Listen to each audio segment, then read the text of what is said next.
नमस्कार, मैं हूं अनीस उपाध्याय और आप सभी देख रहे हैं कान्हा न्यूज़ बिहार। आज हमारे साथ अधिवक्ता डॉक्टर विनोद कुमार सिंह जी हैं जो जन सुराग से जुड़े हुए हैं। आइए विधानसभा चुनाव को लेकर के कुछ इनसे चुनावी चर्चा करते हैं। सर, आपका हमारे चैनल में स्वागत और अभिनंदन है।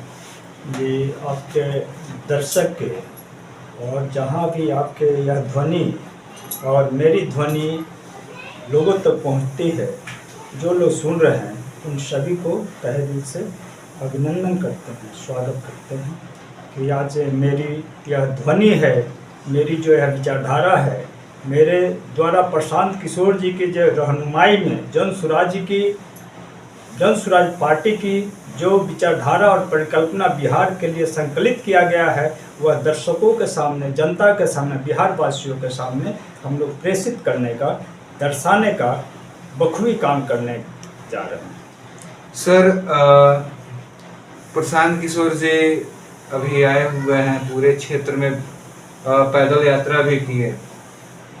आखिर वो कैसे नीतीश कुमार का सामना कर पाएंगे, कैसे और आरजेडी महागठबंधन का सामना कर पाएंगे? जी, बहुत अच्छा सवाल इस मायने में भी है कि 35 सालों से यह जो तिकरिम की सरकार है, तिकरिम मेरे सेंस में यह है कि भाजपा, जदयू और आरजेडी, इसी के इर्द गिर्द हमारे बिहार की राजनीति घूम रही है, यानी इसके केंद्र बिंदु में यही है।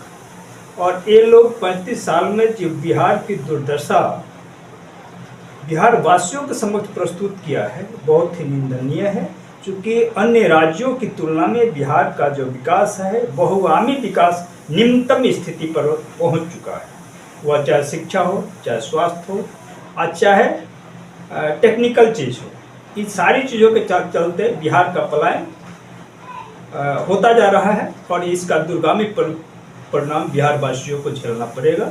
अभी तो कम दिखाई दे रहा है, लेकिन इसका परिणाम झेलना पड़ेगा। डोमिसाइल नीति जो हमारी है, यह हमारे राज्य में इन नेताओं के जेहन में नहीं घुस रही है, लेकिन हम लोग के जो पुकार है, इसके चलते आज भी तीनों पार्टियां त्राहिमाम है और हमारी जो गतिविधि है, हमारी जो मांगे हैं और हमारी जो राजनीतिक परिकल्पना है, इस सारी चीज़ों से देखकर यह तीनों पार्टियां बौखलाई हुई है। उसको लग रहा है कि बिहार का परिवर्तन अब जन स्वराज पार्टी करके ही दम छोड़ेगा। इसके लिए प्रशांत किशोर जी ने अपनी हर रणनीति गांव-गांव जाकर और वहां के पंचायत वाइज जो मैपिंग किया है, यह बहुत ही सराहनीय है। और बिहार वासियों को मैं यह भी कह रहा हूं कि आप लोग उनके विचारधारा को आत्मसात करते हुए यह हर गरीब के लिए फायदेमंद विचारधारा है, हर बिहार वासियों के लिए फायदेमंद विचारधारा है। हर पलायन से, परिवार से दूर होने वाले लोगों के लिए भी यह महत्वपूर्ण विचारधारा है। साथ ही वह शिक्षा का भी पलायन हो रहा है, मेडिकल का भी पलायन हो रहा है, जिसे चिकित्सा कहते हैं आप,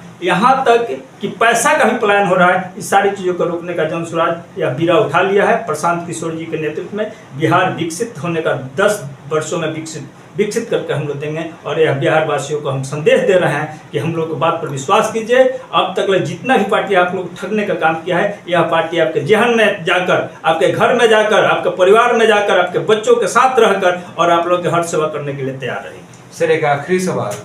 बिहार में आपराधिक घटनाएं बढ़ चुकी हैं, दिन प्रतिदिन हत्याएं हो रही हैं, दुष्कर्म हो रहा है, जो अभी हाल ही में गोपालगंज में भी देखने को मिला है। क्या कहिएगा इस पर? जी, अब बिहार, गोपालगंज तो है ही, इसके साथ साथ बिहार में हर जगह यह गतिविधि फल फूल रही है। कारण यह है कि पूरा प्रशासन, वह चाहे प्रशासनिक हो या राजनीतिक हो, ये लोग एक जगह धुरी इन लोग की बनी हुई है। वह कौन सी धुरी है? तो वह है शराब।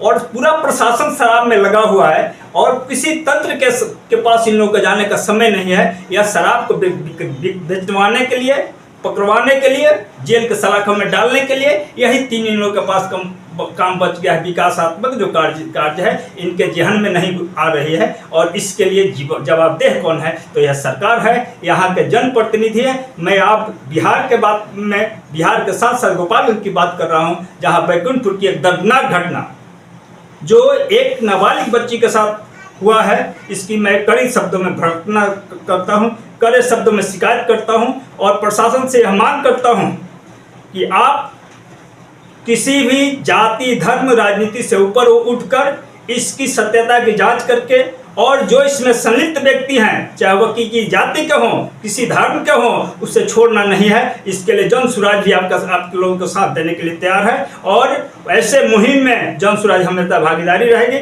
मैंने तीनों व्यक्तियों का, तीनों नेताओं का, जो आरजेडी से बिलोंग करते हैं, कोई भाजपा से बिलोंग करता है, कोई जदयू से बिलोंग करता है, मैंने तीनों का स्टेटमेंट सुना है और तीनों के स्टेटमेंट को मैं भरना इसलिए करता हूं कि दो आदमी जो सरकार में समाहित हैं वह है माननीय मिथिलेश तिवारी जी हैं, माननीय मंजीत सिंह जी हैं।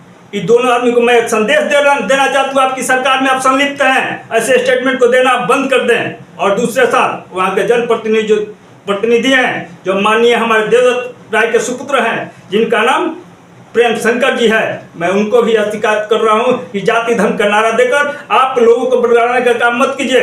और बैकुंठपुर की जानता है, आप लोगों की तीनों लोगों की राजनीति आप देख रही है, तो इसलिए मेरा प्रार्थना है कि आप लोग इस राजनीति से बाहर आए और जो भी आदमी इस दुष्कर्म में प्रभावी है, दुष्कर्म में सहयोगी है, चाहे वह किसी जाति का हो, उसको यह सलाखों में डालने का हम लोग काम करेंगे। और मैं इसके लिए जिला प्रशासन, यहाँ के आरक्षी अधीक्षक को यह संदेश देना चाहता हूँ या कि अपनी भूमिका महत्वपूर्ण रूप से निभाने का प्रयास करें। और इसके लिए आपको अगर होगा तो हम लोग को जहाँ तक सहयोग करना होगा, जनप्रतिनिधि के रूप में नहीं, एक सामाजिक कार्यकर्ता के रूप में, एक बुद्धिजीवी होने के नाते आपको सहयोग करने के लिए हम तैयार हैं। और जहाँ भी हमारी आवश्यकता होगी, मैं पीड़िता व्यक्ति को यह कहता हूँ, जहाँ भी हमारी आवश्यकता होगी वो हमारे नंबर पर कॉल करेंगे। वह मेरा नंबर है 7277 46 71 14। कॉल करें, आपके लिए हर समय हर सहयोग के लिए हम लोग तैयार हैं। तो ये थे हमारे साथ अधिवक्ता विनोद सिंह जी। इन्हीं खबरों से बने रह जाए।